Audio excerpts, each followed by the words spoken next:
This is my other AR. In one of my other videos I showed my 20-inch rifle length AR with the A2 stock, where I swapped out the handguard for a new magpul MOE handguard in the rifle length. I haven't shown this one yet. As you can see, this one is decked out with a lot of magpul gear. On top of that, I've got the Troy MRF DI. That stands for Drop-In. This is a drop-in quad rail with Troy panels.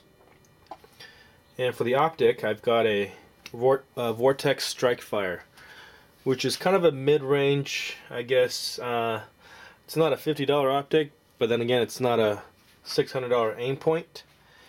It's zero magnification, red dot. Has red and green as well as night vision capabilities. It's a decent optic, except a couple of things that I don't like about it. And I'll get into that a little bit later. But let me just go ahead and go through the specs on this rifle. First off, it is a 16-inch mid-length upper from Bravo Company. And it's their barrel forge hammer version of their mid-length. Costs a little bit more, but it is a cold hammer forged barrel, which means the barrel is going to last a little bit longer. It's probably going to last me the rest of my life because I don't shoot nearly as many rounds through the barrel as it is designed for. Standard A2 birdcage front sight post, and everything is pretty much a standard upper except for the Troy drop-in rail and the panels. Of course, right here I've got the magpul AFG, the first version. And wherever the rail is exposed, I have some magpul ladders that protect the rails as well as my hands when I'm using this. The lower is a Spikes Tactical model SL15 lower. And the lower parts kit is a Stag LPK. This is a lower that I put together myself personally. I've got the PMag, regular 30 round PMag in the FDE color, MOE trigger guard, MOE grip. And this is the CTR stock in a mil-spec buffer tube with an A2 buffer, or H2 buffer, excuse me, inside. I got the ASAP sling mount attached to my magpul single point sling, which this sling has its pluses and minuses. Everything does to a certain extent, but this sling has great hardware. This quick release buckle on the sling mount is great. This is great. And the fast adjustment design right here is great. You can really cinch this up in a hurry when you have to. However, I'm not liking this tubular webbing that they use. It's too thin, it collapses down too easy, and it's not the most comfortable sling, even though it's very soft yet very strong. But I would much prefer something a little bit thicker, so it kind of distributes the weight a little bit better around you when you're wearing it. But I do like the fact that I can go from single point to 2 point really fast and cinch it up, adjust the size pretty much on the fly,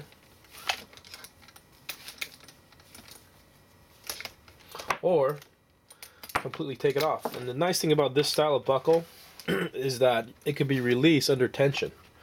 Let's say your rifle is caught on something and you want to get rid of it. You just pull on that and it comes right off. So let's put that aside for now. I've also got the magpul bad lever, as well as M-bus backup sights in the rear. Let me give you a view of the optic, just so you can see and talk a little bit about it. Right now it's on green dot, and there's 7 levels of illumination from high to low. Now if I press this button on the side, that's off, that's red, and that's green. And there's 3 buttons back here. The up and down button lets you adjust the illumination level of that dot, and up goes brighter, down goes dimmer, as you would expect. And now there's a little NV button for night vision. You press that, it goes into night vision mode. You can't see it. This is kind of a problem from time to time, because you can actually actuate this and it would appear to that the sight is no longer functioning, whereas in reality you've just got it on night vision mode. And of course, if you're not wearing night vision goggles, you're not going to know. But other than that, it's well constructed. It has your windage and elevation adjustment right here. And this is the battery compartment. It takes a Cr2 battery, which is not as common as AA, and also not as common as Cr123. I kind of wish this was a Cr123 battery, because then I could interchange them with my flashlights and, you know, pistol weapon light and things like that. But, you know, besides that being my gripe, the other gripe that I have about this optic is the side-mounted power switch. When you have this thing in a bag, riding in the back of your car or in the trunk of your car, if you've got this thing resting this side down, it will constantly actuate this button on and off, because that's the furthest protruding part of the optic, and in fact of the entire rifle on this side. So I've had this battery burn out on me a couple of times already. So now what I do is I just take the battery out when I'm not using it. And for that specific reason, I don't use this rifle for self-defense, home protection. Let me give you a look at what the Cr2 battery looks like. Because I don't have the battery on my optic in here all the time. However, I could just co-witness.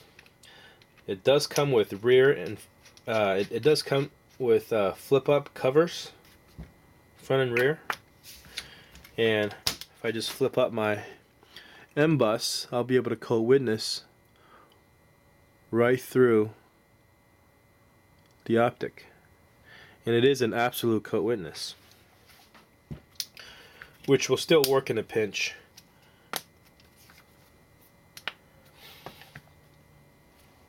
It's a great rifle. For me, it's nothing special. Again, there's nothing in the chamber, although the magazine is loaded. It has Bravo Company M16 style bull carrier group, staked gas key, just a standard Bravo Company charging handle.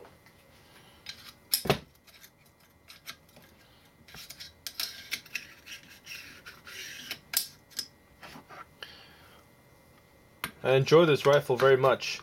It's not my, like I said, it's not my home defense rifle. I use my 20-inch for that.